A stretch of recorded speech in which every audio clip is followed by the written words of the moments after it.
et on va démarrer avec un sujet donc sur l'histoire d'Israël. Alors vous savez qu'il y a plusieurs thèmes dans les conférences. Hein, on fait des thèmes sur des sujets ésotériques de disciplines. Les disciplines ésotériques, bon, par exemple, on fait l'astrologie, l'alchimie, la kabbale, les tarots. Voilà, ça, c'est des disciplines ésotériques. On fait des conférences sur les sociétés secrètes, donc on a les Rose-Croix, la franc-maçonnerie, etc. On fait sur les religions, on a le christianisme, le bouddhisme, l'islam. Ça a déjà été fait, on a déjà fait tout ça, l'Inde, on a fait l'hindouisme, etc. Et il y a un thème particulier qui est l'histoire secrète des pays. Donc on a déjà fait l'Allemagne, la Russie, les États-Unis. Là on va faire Israël, pour varier un petit peu. Hein. À un moment on fait donc, bon, par exemple, quelque chose de symbolique. On fait la symbolique des arbres.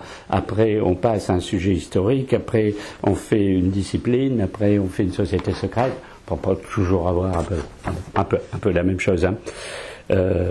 Alors forcément, ce sujet-là sur l'histoire d'Israël est quand même un petit peu à part.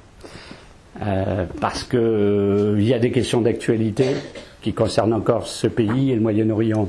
Hein. Donc je préviens un peu tout le monde qu'il ne s'agit pas de prendre parti pour ou contre tel ou tel pays du Moyen-Orient. Hein. Alors comme on va être amené à parler de l'antisémitisme, parce que toute l'histoire ça a eu lieu, l'antisionisme, bon, c'est très fréquent. Ici, on expose les faits. On dit, ben voilà, il s'est passé telle chose. On n'est pas, on est pour, on est contre. Bon, mais, comme toujours, on est obligé d'aborder certaines thèses. Alors, quand c'est de l'histoire ancienne, que ça remonte à l'Antiquité romaine, c'est pas grave. Mais quand c'est le XXe siècle, ça